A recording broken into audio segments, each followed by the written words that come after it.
नमस्कार, मैं आपकी दोस्त सोनाली राज, एक मोटिवेशनल स्पीकर, एक टीचर, एक ऑथर। हमारे यूट्यूब चैनल सोनाली राज जीएस स्टडी सेंटर में आपका स्वागत है। जैसा कि आप सभी लोगों को गुणवत्तापूर्ण शिक्षा उपलब्ध कराना ही हमारे चैनल का मुख्य उद्देश्य है। दोस्त, यहाँ पर आपकी गुणवत्ता से कोई समझौता नहीं किया जाएगा। आप किसी भी प्रतियोगी परीक्षा की तैयारी कर रहे हैं, ग्रुप ए से लेकर ग्रुप डी तक तैयारी नहीं भी कर रहे हैं, किसी अदर फील्ड से हैं, भारत के नागरिक हैं, अपने देश के संविधान के बारे में जानना चाहते हैं, तो आप सभी लोगों के लिए हमारी वीडियो उतनी ही महत्वपूर्ण है। यहाँ पे हम लोग ऑनलाइन क्लास बिल्कुल ऑफलाइन की तरह पढ़ेंगे। जो हमारी आज की वीडियो है वो बेहद महत्वपूर्ण है, इसलिए वीडियो को बिना स्किप किए हुए आप वीडियो को पूरा देखें ताकि आप बेहतर तरीके से इस टॉपिक को समझ पाए। तो चलिए बिना देर किए हुए हम लोग अपने टॉपिक की तरफ चलते हैं। हमारा जो आज हम पढ़ रहे हैं भारत का संविधान, भारत के संविधान सब में जो है हमारा जो टॉपिक है वो है भारत में संविधान सभा का गठन, यानी फॉर्मेशन ऑफ कॉन्स्टिट्यूएंट असेंबली। और भारत में संविधान सभा के गठन की सीरीज में हम लोग पार्ट 8 के बारे में देखेंगे, यानी पार्ट 8 के बारे में देखेंगे माउंटबेटन योजना। माउंटबेटन योजना में हम लोग जो है भारत और पाकिस्तान के विभाजन के बारे में भी देखेंगे। भारत के किन किन क्षेत्रों को मिलाकर पाकिस्तान का निर्माण होता है और पाकिस्तान शब्द किस तरीके से अस्तित्व में आता है। तो दोस्त, माउंटबेटन योजना को समझने से पहले हम लोग इसके बैकग्राउंड के बारे में देख लेते हैं, क्योंकि बिना बैकग्राउंड को समझे हम इसे जो है बेहतर तरीके से नहीं समझ पाएंगे। तो हमारा आज का जो टॉपिक है वो मॉडर्न हिस्ट्री में भी है और इंडियन कॉन्स्टिट्यूशन में है, यानी आधुनिक भारत के इतिहास में भी है और भारतीय संविधान में भी है। यानी दोनों चीज़ें आज हम एक साथ पढ़ेंगे और यहाँ से एग्जाम में क्वेश्चन आना 100% तक स्वाभाविक होता है, इसलिए आप वीडियो को पूरा देखें। जैसा कि आप सभी लोग जानते हैं कि जो द्वितीय विश्व युद्ध है, यानी जो सेकंड वर्ल्ड वॉर है, वो 1 सितंबर 1939 ईस्वी को शुरू होता है। 1 सितंबर 1939 से स्टार्ट होता है। कब? जर्मनी ने जब पोलैंड पर आक्रमण कर दिया, यहीं से जो है द्वितीय विश्व युद्ध की शुरुआत हो जाती है। द्वितीय विश्व युद्ध जाके समाप्त कब होता है? 2 सितंबर 1945 ईस्वी को, यानी 2 सितंबर 1945 को जो है द्वितीय सेकंड वर्ल्ड वॉर क्या होता है? समाप्त हो जाता है। जब द्वितीय विश्व युद्ध समाप्त होता है तो ब्रिटेन में आम चुनाव होते हैं, जैसे हमारे यहाँ लोकसभा का आम चुनाव हुआ था। इसमें राष्ट्रीय स्तर पर 2 पार्टियां, कांग्रेस और भाजपा ने पार्टिसिपेट किया था। उसी तरीके से ब्रिटेन में भी उस समय आम चुनाव होता है, यानी लोकसभा के चुनाव होते हैं। ब्रिटेन में 2 पार्टियां हैं, कंजर्वेटिव पार्टी और लेबर पार्टी, जैसे हमारे यहाँ भाजपा और कांग्रेस है। कंजर्वेटिव पार्टी को हम अनुदार दल कहते हैं, लेबर पार्टी को हम उदार दल कहते हैं। कंजर्वेटिव पार्टी से उस समय के तत्कालीन प्रधानमंत्री विंस्टन चर्चिल चुनाव लड़ते हैं और लेबर पार्टी से क्लेमेंट एटली चुनाव लड़ते हैं। विंस्टन चर्चिल चुनाव हार जाते हैं और लेबर पार्टी से क्लेमेंट एटली ब्रिटेन का चुनाव जीत जाते हैं। आपके एग्जाम में क्वेश्चन उठाता है कि आज़ादी के समय भारत जब आज़ाद हुआ था उसमें ब्रिटेन के प्रधानमंत्री का नाम तो क्लेमेंट एटली था, ये लेबर पार्टी से थे। ठीक है, क्लेमेंट एटली जो है भारत को आज़ादी देने के पक्ष में थे।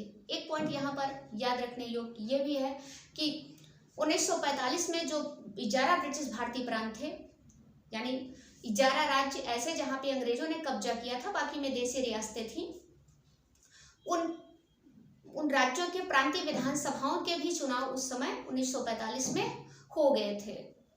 क्लेमेंट एटली जब ब्रिटेन के प्रधानमंत्री बन जाते हैं तो उन्होंने जो है भारतीयों को सत्ता सौंपने के लिए, भारत में संविधान सभा के गठन के लिए और अंतरिम सरकार के निर्माण करने के लिए अपने 3 मंत्रियों को भारत भेजा। भारत पहुंचने पर जिन्हें कैबिनेट मिशन के नाम से जाना जाता है। ध्यान दीजिएगा, कैबिनेट मिशन योजना पर जो है हमने ऑलरेडी 2 वीडियो बना के यूट्यूब पर डाली है। डिटेल में जानने के लिए आप वहां जाके देख लीजिएगा। यहाँ पे सिर्फ इतना, भारत में संविधान सभा का गठन जो होता है तो कैबिनेट मिशन योजना के आधार पे होता है।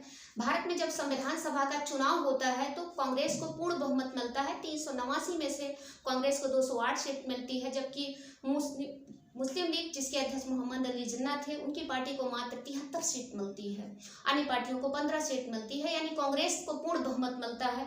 और उस समय के गवर्नर जनरल जो लॉर्ड बबल थे, उन्होंने नेहरू को जो है सरकार बनाने के लिए जो है न्योता दिया, नेहरू आप आइए और अंतरिम सरकार बनाइए। अंतरिम सरकार का मतलब क्या होता है? वैकल्पिक सरकार या काम चलाऊ सरकार। जब तक भारत का संविधान बनाया जाता तब तक देश का शासन कैसे चलाया जाता? एक सरकार बनाया जाना जरूरी था, तो इसलिए भारत में अंतरिम सरकार का गठन किया गया। अब जिन्ना को मात्र 73 सीट मिली थी। अब जिन्ना को लगने लगा कि हम जो है अलग पाकिस्तान नहीं बना पाएंगे, क्योंकि बहुमत कांग्रेस के पास चला गया और नेहरू जो भी संविधान बनाएंगे वो अपनी पसंद का संविधान बनाएंगे, जिसमें पाकिस्तान का बिल्कुल भी जिक्र नहीं होगा। तो जिन्ना ने क्या काम किया, 16 अगस्त 1946 ईस्वी को प्रत्यक्ष कार्रवाई दिवस मनाया। आज इसकी शुरुआत जो है बंगाल से नोआखली से होती है, जहाँ पे मुस्लिम लीग समर्थित सरकार होती है। हिंदू और मुसलमानों के बीच भयंकर दंगे होते हैं, लेकिन इन सब के बावजूद भी 2 सितंबर 1946 ईस्वी को अंतरिम सरकार का क्या किया जाता है, गठन किया जाता है। अंतरिम सरकार में मुस्लिम लीग ने भाग नहीं लिया। बाद में अंतरिम सरकार यानी कांग्रेस को जो है अस्थिर करने के उद्देश्य से मुस्लिम लीग के 5 सदस्य अंतरिम सरकार में भाग लेते हैं, ताकि जो है कांग्रेस यानी जो कांग्रेस ने जो सरकार बनाई है उसको काम ना करने दिया जाए, उसको बार बार जो है क्या कर दिया जाए, डिस्टर्ब किया जा सके। इस समस्या के समाधान करने के लिए लंदन में भी एक बैठक बुलाई गई थी, जिसमें क्लेमेंट एटली, बवेल और भारत के जो देसी रियासतों के जो प्रमुख थे वो सभी लोगों ने, और नेहरू और जिन्ना सभी लोगों ने भाग लिया था, लेकिन ये बैठक जो है बेनतीजा रही। फिर उसके बाद इधर ब्रिटेन के जो प्रधानमंत्री क्लेमेंट एटली थे, इन्होंने 20 फरवरी 1947 ईस्वी को यह घोषणा कर दी कि हम 30 जून 1948 तक हर हाल में जो है भारत को छोड़ देंगे। यानी एक डेट दे दिया कि इस डेट के अंदर जो है आप अपनी समस्या का समाधान, भारतीय अपनी समस्या का समाधान निकाल ले। और आप ये कुछ सवाल पूछ सकते हैं कि अंग्रेजों को ऐसा करने की क्या जरूरत थी, ये सीधे भारत को छोड़कर चले जाते? नहीं, अंग्रेज जो है भारत का फैसला किए बगैर अगर भारत को छोड़कर जाते तो अंतर्राष्ट्रीय स्तर पर उनकी बहुत ही बदनामी होती, क्योंकि अंतर्राष्ट्रीय लेवल पर जो है अंग्रेजों का बहुत ही यानी ब्रिटेन का बहुत ही सम्मान था। तो क्लेमेंट एटली ने लॉर्ड बवेल से कहा कि बवेल, आप भारतीय जटिलता को जो है नहीं सुलझा पाओगे, इसलिए एक काम करो, आप जो है ब्रिटेन वापस आ जाओ। क्लेमेंट एटली ने जब जो है बवेल को वापस बुला लिया और उनके स्थान पर एक तेज तर्रार गवर्नर जनरल लॉर्ड माउंटबेटन को भारत भेजा। लॉर्ड माउंटबेटन जब भारत आने लगे तो उन्होंने ब्रिटिश सरकार से अनुमति ले ली कि आप हमारे कार्य में दखलंदाजी नहीं करेंगे। तो ब्रिटिश क्लेमेंट एटली ने जो है उन्हें अपनी अनुमति दे दी। चलिए हम लोग डायग्राम के माध्यम से समझते हैं ताकि बेटर तरीके से इसे समझ पाएं। माउंटबेटन योजना,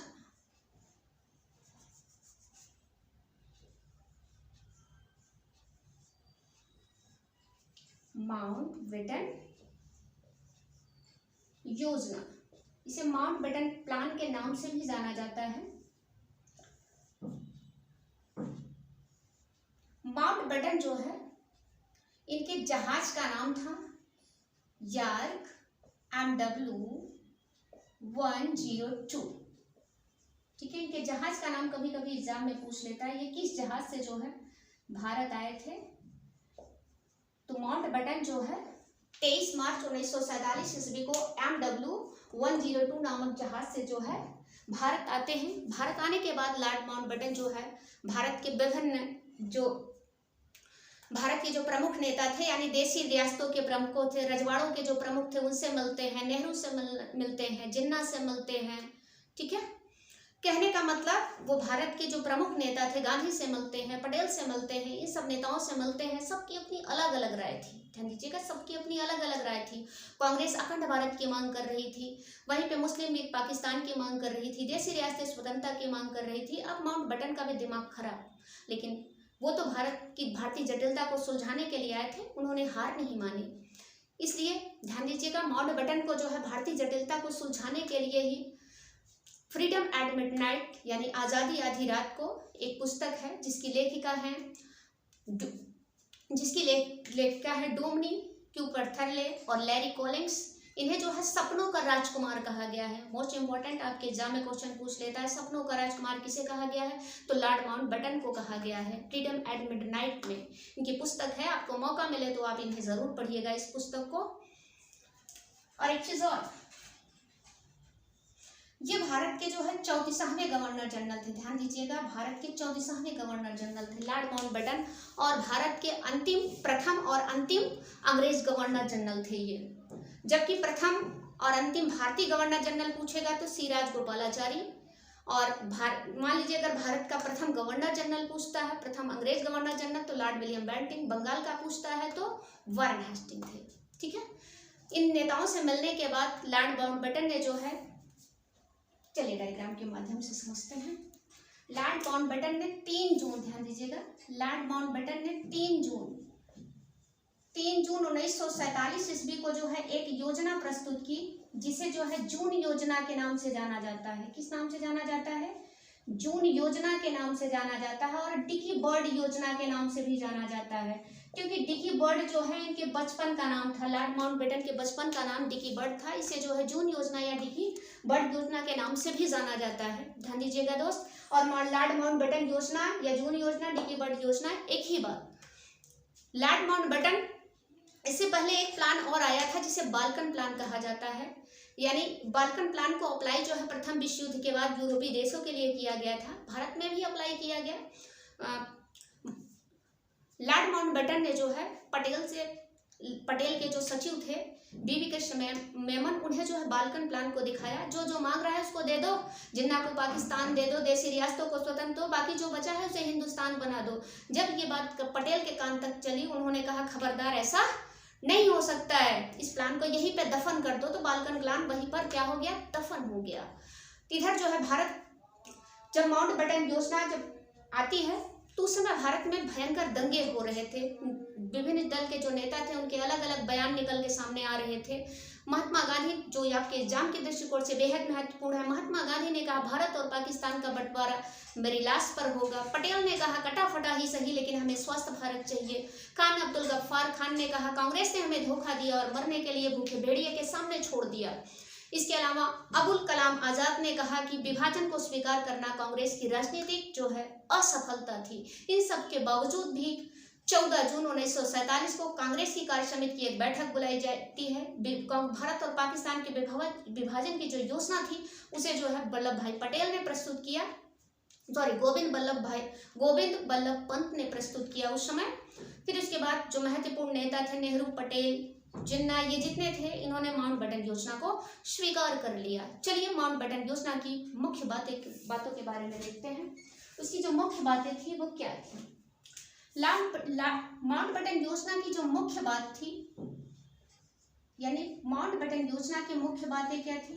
मुख्य बात ये थी कि भारत का जो विभाजन किया जाएगा वो भारत एवं पाकिस्तान नामक 2 राष्ट्रों में किया जाएगा।